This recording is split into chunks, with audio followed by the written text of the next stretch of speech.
हमारे प्यारे भारतवर्ष के करोड़ों दलितों, पिछड़ों, अति पिछड़ों, पसमानदा, आदिवासी और हमारे जो अक़लियत के करोड़ों भाई हैं, उन सब की लड़ाई और उनके संवैधानिक अधिकारों के लिए लड़ने वाले हम सब के प्रिय न्याय योद्धा राहुल गांधी जी, मंचासीन सभी महानुभाव और मेरे सामने इस सभागार में बैठे दिल्ली के कोने कोने से आए अलग अलग समाजों के हमारे अग्रणी नेता और संविधान के लिए लड़ने वाले योद्धाओं। एक शायर ने कहा है कि वतन की फिक्र कर नादां, मुसीबत आने वाली है।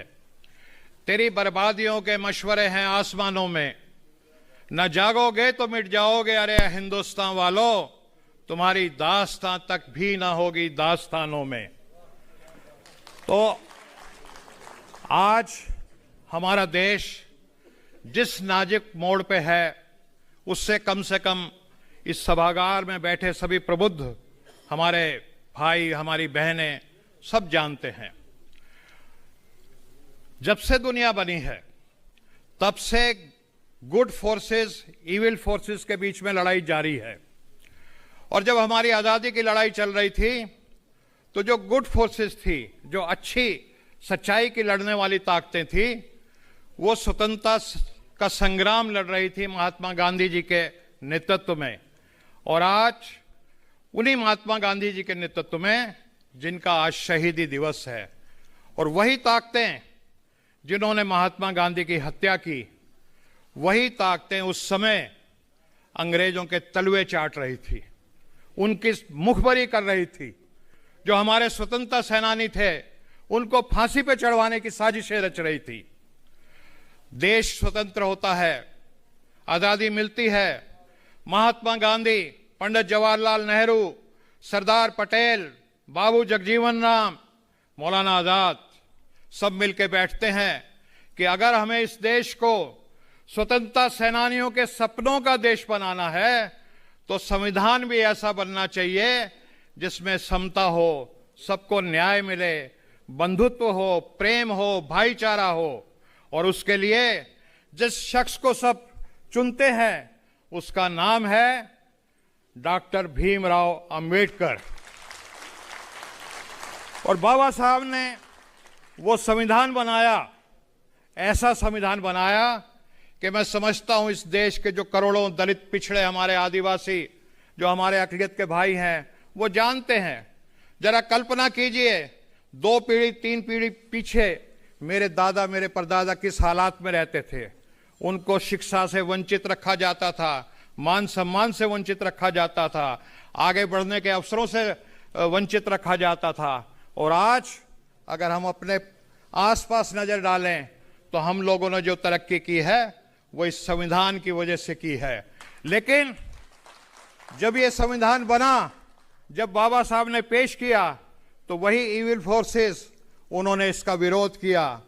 26 नवंबर 1949 को बाबा साहब ने देश के सामने संविधान रखा, लागू 2 महीने बाद हुआ।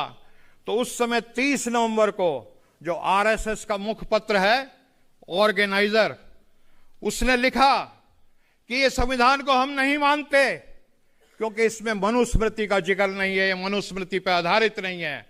और मित्रों, आप सब जानते हैं मनुस्मृति क्या है।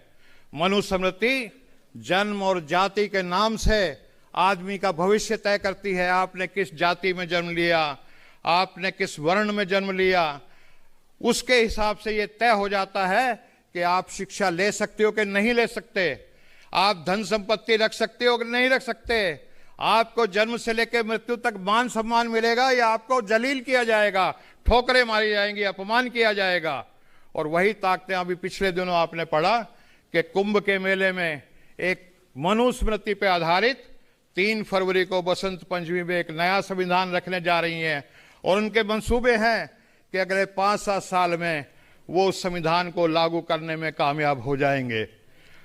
लेकिन पिछले लोकसभा में भी आपने देखा, 400 सीटें दे दो और हम संविधान बदल देंगे। लेकिन मैं बधाई देता हूं इस देश के दलित, पिछड़े, आदिवासी जो जागरूक हैं, हमारे कुछ भाई नफरत की आग में बह भी जाते हैं, ये भी हमें मानना पड़ेगा। लेकिन जो हमारे दलित, पिछड़े, आदिवासी, हमारे अक़लियत के जो जागे हुए भाई हैं, उन्होंने इस खतरे को समझा और उनके मसूबे पे पानी फेर दिया। साथियों, कुदरत कहती है कि खतरा जितना बड़ा होता है, उस बड़े खतरे से मुकाबला करने के लिए कुदरत उतना ही बड़ा न्याय योद्धा हमारे बीच में भेज देता है। और आज जो न्याय योद्धा हमारे बीच में उस खतरे के लड़ने के लिए बबर शेर की तरह लड़ रहा है, उनका नाम आप सब जानते हैं। अगर मैं अपने मुंह से कहूं तो जी।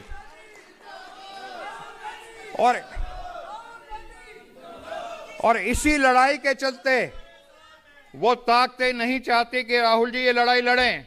और आपने देखा कि हमारे देश के बहुत सारे जो नेता थे, राजनीति के नेता थे, वो ईडी, सीबीआई, इनकम टैक्स पर सबसे डर के आज बिलों में घुस गए हैं।